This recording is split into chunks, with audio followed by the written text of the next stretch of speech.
Larangan menyeluruh pergerakan dan perhimpunan ramai, baik aktiviti keagamaan maupun aktiviti sukan dan budaya, institusi pendidikan, premis swasta dan kerajaan semuanya ditutup kecuali yang terlibat dengan perkhidmatan penting negara. Itu antara senario yang berlaku sebaik Perintah Kawalan Pergerakan PKP dikuatkuasa pada 18 Mac 2020. Sepanjang tempoh 2 tahun ini, pelbagai cabaran dan fasa dilalui negara dalam mendepankan pandemik COVID-19. Siti Aisyah Cik P ada laporannya. Situasi semasa wabak ini memerlukan tindakan drastik diambil bagi memulihkan keadaan secepat mungkin. Dan untuk itu kerajaan memutuskan untuk melaksanakan Perintah Kawalan Pergerakan.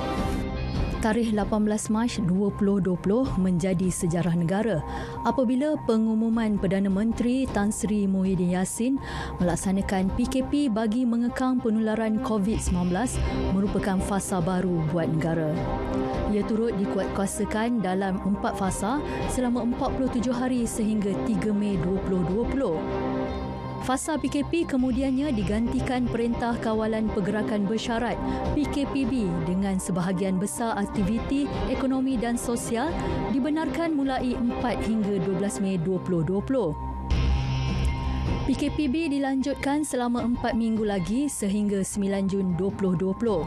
Akhirnya, PKPB digantikan dengan fasa Perintah Kawalan Pergerakan Pemulihan PKPP yang menyaksikan lebih banyak kelonggaran diberi bermula 10 Jun sehingga 31 Ogos dan dilanjutkan sehingga 31 Disember 2020. Dalam tempoh PKP dan PKPP, Perintah Kawalan Pergerakan diperketatkan. PKPD turut dilaksanakan di sekurang-kurangnya 54 kawasan di seluruh negara termasuk di kawasan penjara. Dalam membantu rakyat terjejas, pelbagai insentif dan pakej rangsangan ekonomi berjumlah lebih RM530 bilion diperkenal.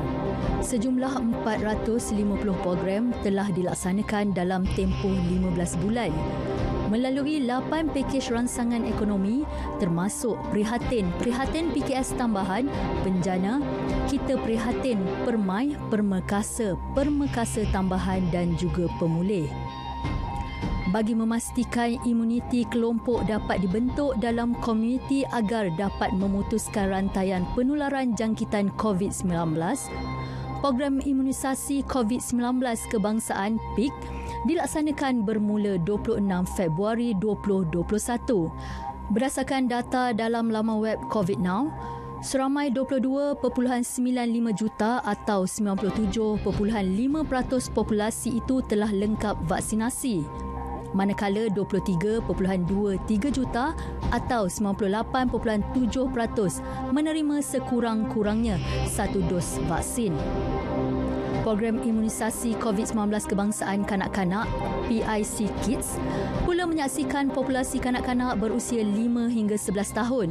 Seramai 929,733 individu atau 26.2% sudah menerima dos pertama. Sementara itu, seramai 2.8 juta atau 90.1% populasi remaja berusia 12 hingga 17 tahun telah lengkap vaksinasi dan 2.89 juta atau 93.2% menerima sekurang-kurangnya 1 dos vaksin. Data Jawatankuasa Khas Jaminan Akses Bekalan Vaksin COVID-19 JKJAV sehingga semalam menunjukkan sebanyak 15.42 juta atau 65.6% daripada populasi individu dewasa sudah menerima dos penggalak. Kepada mana-mana individu atau keluarga yang masih belum melengkapkan vaksinasi mereka, maka rebutlah peluang dan ambillah suntikan dos penggalak ini secepat mungkin, terutama semasa kita memasuki fasa endemik yang mana pergerakan dan juga aktiviti-aktiviti akan meningkat, dan ini juga mendedahkan kepada risiko jangkitan, terutama kepada mereka yang tidak mempunyai dos penggalak dan juga kepada mereka yang mempunyai risiko tinggi untuk jangkitan. Selepas hampir 2 tahun mendepani penularannya, negara akan memasuki fasa peralihan endemik COVID-19 pada 1 April ini. Hanya satu SOP dan 9 garis panduan ditetapkan berbanding 181 SOP diguna pakai semasa Pelan Pemulihan Negara PPN sebelum ini. Bagi saya telah bersedia untuk masuk ke fasa endemik. Setelah lebih 2 tahun kita berada pada fasa pandemik COVID-19.